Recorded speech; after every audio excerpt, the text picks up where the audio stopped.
నిద్రపోయానండి నేను. ఎందుకంటే 24 గంటలు దాటిపోయింది నాకు నిద్ర లేక.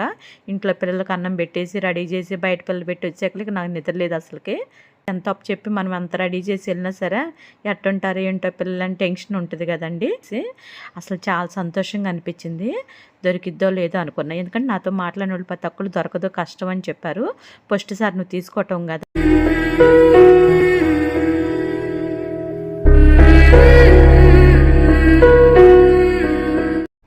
హాయ్ అండి. ఇక్కడైతే నేనైతే నెల్లూరు వెళ్ళానండి. అంటే నేను 2 సంవత్సరాల నుంచి అనుకుంటున్నా. మీ అందరూ తెలిసే ఉండొచ్చు. నాకు తెలిసిందైతే 2 సంవత్సరాల నుంచేనండి. రొట్టెల పండుగ జరిగిద్ది. మనం అక్కడ ఏదనుకున్నా కూడా అది జరుగుతుంది అనేసి నేను 2 సంవత్సరాల నుంచి వింటున్నానండి. నాది కూడా నాకు వేరే వాళ్ళు చెప్తేనే నాకు తెలిసి అప్పుడు వాళ్ళు ఆ రీల్స్ అయి చూపించారు. అదేంటి నీకు తెలియపోవటం ఏంటని కూడా నన్ను అడిగారు. నాకైతే తెలియదండి ఎలాంటివి అని నేను చెప్పాను. నేను ఆవిడ చెప్పింది అక్కడ ఏది వెళ్ళినా సరిగ్గా జరిగిద్ది మనం అనుకుంటే అని చెప్పారు. ఇక దాని గురించి అని చెప్పి నేను పోయిన సంవత్సరం నాకు తెలిసినప్పుడు నేను వెళ్దాం అనిపించింది. ఇక నాకు అప్పుడు కుదరలేదండి.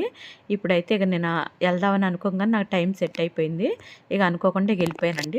అంటే 2-3 రోజుల్లో నేను అనుకున్నా నేను ఇలా రొట్టెల పండుగ అని చెప్పేసి అనుకునేసేసి ఇంక నేను వెళ్ళిపోయానండి. కాస్త రేట్ ఎక్కువ ఉన్నా సరే టికెట్ వచ్చేసి 650 అలా పడినా సరే నేను వెళ్దాం అనేసి ఫిక్స్ అయిపోయానండి. నేను ఒకటి అనుకున్నా, మరి అది చెప్పొచ్చో లేదో నాకు తెలీదు.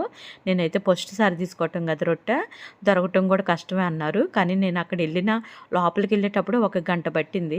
అక్కడికి వెళ్ళిన ఆ ప్లేస్లోకి వెళ్ళిన తర్వాత బోర్డు లాగా పెట్టి ఉంచుతారు కదా, వెళ్ళినమ్మటనే నేను అడగంగానే నాకు 5 నిమిషాల్లోనే దొరికిందండి ఆ రొట్టె వచ్చేసి. అసలు చాలా సంతోషంగా అనిపించింది.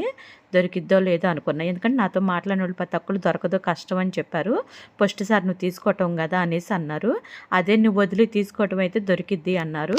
కానీ నాకు ఫస్ట్ సారి తీసుకోవటం కానీ నాకు దొరికిందండి. నేను అనుకున్న ఒకటి, అది మరి ఈ వీడియోలో చెప్పొచ్చో లేదో నాకైతే తెలీదు. ఆ పని అయిన తర్వాత చెప్పాలో మరి నాకు తెలీదు అనుకున్నది. మీకు ఏదైనా తెలిస్తే నాకు చెప్పండి, మెసేజ్ చేయండి. లేదు చెప్పొచ్చు అంటే మీకు మెసేజ్లోనే నేను అమ్మటనే రిప్లై ఇస్తాను నేను. నాకైతే అంతగా తెలియదు కదండి. అందుకనే నేను ఒకటి ముఖ్యమైంది అనుకున్నానండి. అది నాకు చాలా ఇష్టమైంది. అది అందు గురించే నేను అక్కడికి వెళ్ళటం కారణం కూడా మన పిల్లలను కూడా వదిలిపెట్టి నేను వెళ్ళానండి. వేరే వాళ్ళకు అప్పచెప్పి కొంచెం బాధేసింది.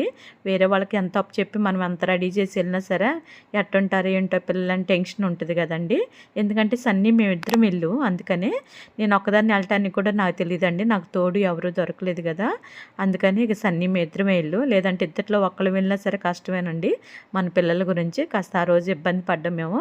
ఇక అంటే 2 గంటల టైం ఉంది రైల్వే స్టేషన్లో నాకు.